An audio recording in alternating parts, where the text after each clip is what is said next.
ಖರ್ಚು ಮಾಡೋ ಹಣ ಇದಕ್ಕೆ ಕೊಡಲ್ಲ. ಕುಡಿಯೋ ನೀರಿಗೆ ನಮ್ಮ ಹತ್ರ ಸಾಕಷ್ಟು ಹಣ ಇದೆ. ಜಿಲ್ಲಾಧಿಕಾರಿಗಳ ಅಕೌಂಟಲ್ಲೇ ಇವತ್ತು ಹೆಚ್ಚು ಕಡಿಮೆ 16 ಕೋಟಿ ಇದೆ, 22 ಕೋಟಿ. PD ಅಕೌಂಟಲ್ಲಿ 22 ಕೋಟಿ ಇದೆ. ತೊಂದರೆ ಇಲ್ಲ. ಆದ ಆ ಹಣ ನಾವು ಇದಕ್ಕೆ ಖರ್ಚು ಮಾಡಲ್ಲ. ಸರ್, ಒಂದು ಸಾಂವಿಧಾನಿಕ ಒಂದು ಸ್ಥಳೀಯ ಸಂಸ್ಥೆಗಳ ಚುನಾವಣೆ ನಡೆದಿಲ್ಲ. ಚುನಾವಣೆ ನಡೀದಲ್ಲೇ ಇರೋದ್ರಿಂದ ಸ್ಥಳೀಯ ಸಂಸ್ಥೆ ಜನಪ್ರತಿನಿಧಿಗಳು ಇಲ್ಲ. ಈಗ ಸಾಧನ ಸಮಾವೇಶ ಮಾಡ್ತಾ ಇದ್ದೀರಾ, ಅದು ಹೇಗೆ ಸಾಧನ ಸಮಾವೇಶ ಸರಿ ಆಗುತ್ತೆ?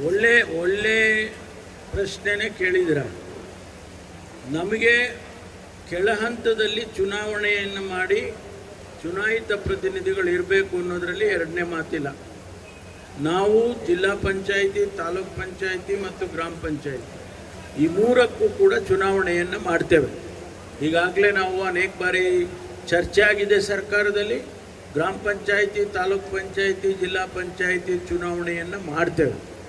ಆದರೆ ಆ ಚುನಾವಣೆವರೆಗೂ ಕಾಯೋದು ಬೇಡ ಅಂಥೇಳಿ ನಾವು 3 ವರ್ಷ ಆಗಿದೆ, 3 ವರ್ಷದಲ್ಲಿ ಏನ್ರಿ ಮಾಡಿದ್ರಿ ಅಂತ ಈಗ ನಾವು ಹೇಳಿದಾಗೆ ಭಾರತೀಯ ಜನತಾ ಪಾರ್ಟಿ ಟೀಕೆ ಟಿಪ್ಪಣಿಗಳನ್ನು ಮಾಡಿದ್ದಾರೆ.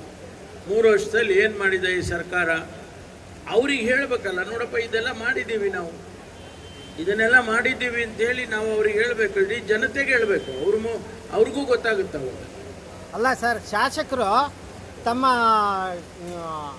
ಕೇಂದ್ರೀಕೃತ ಆಡಳಿತನ ಅವರೇ ಇಟ್ಕೋಬೇಕು ಅಂತ ವಿಕೇಂದ್ರೀಕರಣ ಮಾಡ್ತಾ ಇಲ್ಲ, ಸ್ಥಳೀಯ ಸಂಸ್ಥೆಗಳಿಗೆ ಚುನಾವಣೆ ಮಾಡದಲ್ಲೇ ಅಂತ. ಇಲ್ಲ, ಆ ರೀತಿ ಯಾವುದೂ ಇಲ್ಲ. ಶಾಸಕರು ಏನು ತೀರ್ಮಾನ ಮಾಡೋದಿಲ್ಲ. ಇದನ್ನು ನಮಗೆ ಕಾನೂನುಬದ್ಧವಾಗಿ ನಾವು ಚುನಾವಣೆಯನ್ನು ಮಾಡಬೇಕು, ಮಾಡ್ತೀವಿ.